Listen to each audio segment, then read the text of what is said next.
Coming to the structure of the insulin. So firstly, insulin के advantages क्या है? Insulin is the one, it is the hormone, right? It is a hormone which is used for the diabetes. So earlier it was extracted from the pancreas of the slaughtered cattle and the pigs, but nowadays we have now biotechnology. So through the genetic engineering we are just producing the genetically engineered insulin. This is also known as human insulin. So human insulin से इन्होंने एक नया नाम बनाया, that is Humulin, right? So human plus insulin that forms a Humulin, right? It's a new name that is given to the human insulin.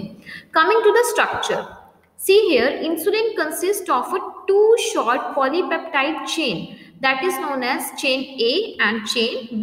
So here you can see here chain A and chain B is there, and both are joined together with the help of this disulfide bridges, right? Sulfur is there, so it is disulfide bridge which is just holding these two short chains of polypeptide. So this is a proinsulin in which another C chain is also there, but when this proinsulin will be converted into the mature insulin, this C chain will not be there, it will be just released out, right? Here it is written here also, this C peptide chain is not present in the mature insulin and is removed during maturation process when the proinsulin is converted into the insulin.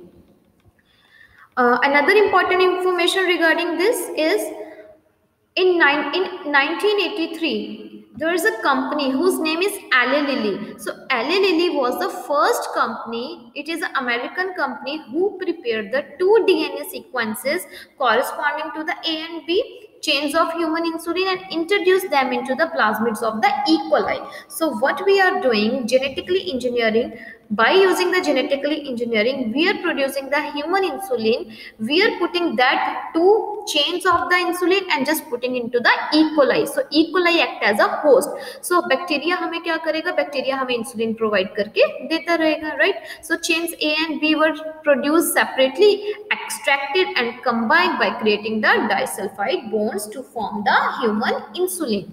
So basically what they have done in the biotechnology, they have just taken the two peptide chains of this one insulin and has put into the Escherichia coli. Escherichia coli is the bacteria. So Escherichia coli, because the raw material has been given to the Escherichia coli, now the Escherichia coli will use its machinery or the mechanism to make the more insulin, and we can just withdraw the two polypeptide chains from the Escherichia coli. Many chains will be produced, many production will be there, right? So, and finally they will be just combined by creating the disulfide bonds, right? This is how we are just producing the human insulin by using the genetic engineering. Next topic, we are having a gene therapy. We are knowing about the congenital diseases. Congenital diseases are those which are present since birth. So suppose if a person is born with a hereditary disease, it can a corrective therapy be taken for such disease? So it can be done, yes. It can be cured with the help of gene therapy, because gene therapy is the one which is just to cure the gene, right? There is a sequences in the genes present, so that sequences can be corrected by the use of technology which is known as gene therapy. So you can see here, the correction of the genetic defect involves the delivery of the normal gene into the individual or the embryo to take over the function of and compensate of the non-functional gene. Suppose there is some non-functional gene or some error gene is there, right? It is just taking the replacement of that non-functional gene with the help of the normal gene. So we are introducing a normal gene in place of the non-functional on the error gene, right, which is causing a disease in our body.